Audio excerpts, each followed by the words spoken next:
15 साल बाद मिला न्याय, क्या आप इसे न्याय कहोगे? आज इसी पर चर्चा करने वाली हूँ। नमस्कार।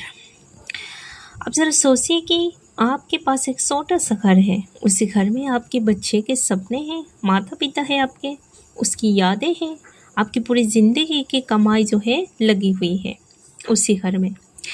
एक दिन कहीं उस घर पर कब्जा कर ले और आप जो है पुलिस के पास जाते हो, लेकिन मामला जो है अदालत पहुंच जाते हैं। फिर आप अदालत जाते हो, अदालत आपसे कहती है कि अगली तारीख। ऐसे करके 1 तारीख 2 तारीख करके 15 साल बीत जाता है आपका। और 15 साल बाद आपको एक फैसला सुनाया जाता है। अदालत कहता है कि वो घर जो है आपका ही था। आप ज़रा सोचिए, क्या आपको न्याय मिला है या सिर्फ आपको एक फैसला सुनाया गया है? जो आपका था वो आपका ही है, लेकिन इसी एक वर्ड को सुनने के लिए, इसी एक बात के लिए आपने क्या किया? 15 साल सफ़र किया। इस 15 साल की भरपाई कौन करेगा? क्या आपको वो 15 साल लौटा पाएगा? 2 सेकंड की बातें थी, लेकिन आपका जो है 2 सेकंड की बातें 15 साल ले गया। सोचने की बात है ना। आज मैं किसी एक व्यक्ति के बारे में बात नहीं कर रही हूँ। आज बात कर रही हूँ पूरे भारत के लाखों लोगों की कहानी के बारे में। एक साधारण किसान था, ना कोई बड़ी नेता था वो, और ना ही कोई बड़ी व्यापारी। उसके पास सरकारी जॉब भी नहीं था। बस जैसे तैसे वो हर दिन मेहनत करके, अपनी खेती करके जैसे तैसे अपना परिवार का पेट पालता था। एक दिन उसके ज़मीन पर कुछ लोगों ने कब्जा कर लिया है। उसे लगा था कि भारत का संविधान उसके साथ है। वो अदालत पहुंच जाता है। उसे विश्वास था कि सच की जीत होगी, लेकिन अदालत में उसे क्या मिला? पहली तारीख, फिर दूसरी तारीख, फिर तीसरी, और यही सिलसिला चलता ही रहा। हर सुनवाई के लिए उसे अपना काम छोड़ना पड़ता था। उस दिन मजदूरी नहीं मिलती थी उसको। वकील की फीस तो अलग ही है, आने जाने की खर्चा भी एक्स्ट्रा है। धीरे धीरे जो भी घर में बचत थी वो भी ख़त्म होने लग गई। बेटी की पढ़ाई छूट गई, बेटी की शादी टल गई, बीमार माँ का इलाज भी अधूरा रह गया, और हर शाम परिवार सिर्फ एक ही सवाल पूछता है, आज क्या हुआ? ऑब्वियसली इसका जवाब हमेशा की तरह एक ही है, अगली तारीख। 15 साल बाद अदालत ने फैसला सुनाया है कि ज़मीन जो है उसी किसान का ही है।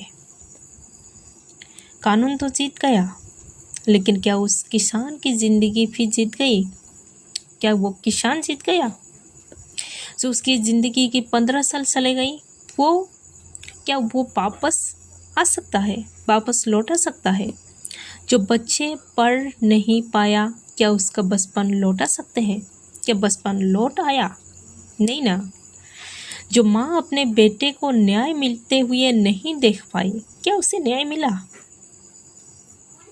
यही कारण है कि एक कहावत है, लोग जो कहते हैं कि न्याय में देरी यानी कि न्याय से वंचित करने के समान ही है।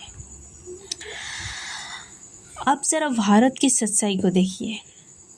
आज भी हमारे देश की अदालतों में 5 करोड़ से ज़्यादा मामला जो है पेंडिंग है। हर केस के पीछे जो है एक परिवार है, परिवार के सपने हैं, परिवार की संघर्ष है। कई अदालतों में एक न्यायाधीशों के सामने हजारों मामला है, हजारों न्यायाधीशों के पद अभी भी खाली है। इसी कारण एक साधारण नागरिक को न्याय पाने में कई वर्ष लग जाते हैं। उसकी ज़िंदगी में 15 साल चले जाते हैं। यही कारण है कि यूपीएससी भी बार बार न्यायपालिका पर प्रश्न पूछते आए हैं और पूछेगा, क्योंकि यो केवल कानून का विषय नहीं है, यो संविधान का विषय है, यो सुशासन का विषय है, यो हर गरीब की अधिकारों का विषय है। और सबसे बढ़कर बात यह है कि यो लोकतंत्र में जनता की विश्वास काफ़ी विषय है। अगर नागरिकों को समय पर न्याय नहीं मिलेगा तो संविधान की सबसे बड़ी ताकत भी कमज़ोर पड़ जाएगी।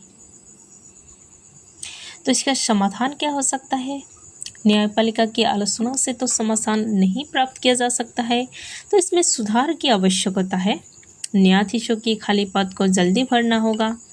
फास्ट ट्रैक कोर्ट की संख्या बढ़ानी होगी। ई कोर्ट और डिजिटल तकनीक को बढ़ाना होगा।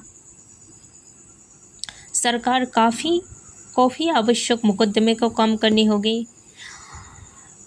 न्यायालय में न्यायाधीशों को जो है एआई असिस्टेंट के रूप में अपनाना होगा, क्योंकि एआई काफ़ी सारी चीज़ों को सरल करने में मदद करेगा।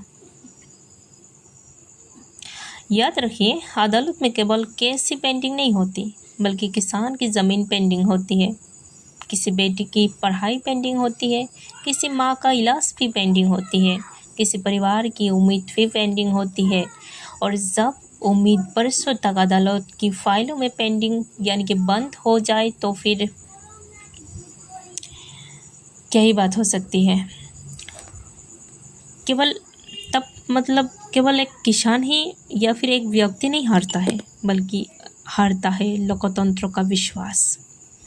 इसीलिए एक महान राष्ट्र की पहचान केवल बड़े बड़े कानून बनाने से नहीं होगा, बल्कि यो होती है उस देश के सबसे गरीब नागरिक को जो है समय पर न्याय मिल सके, तब होता है।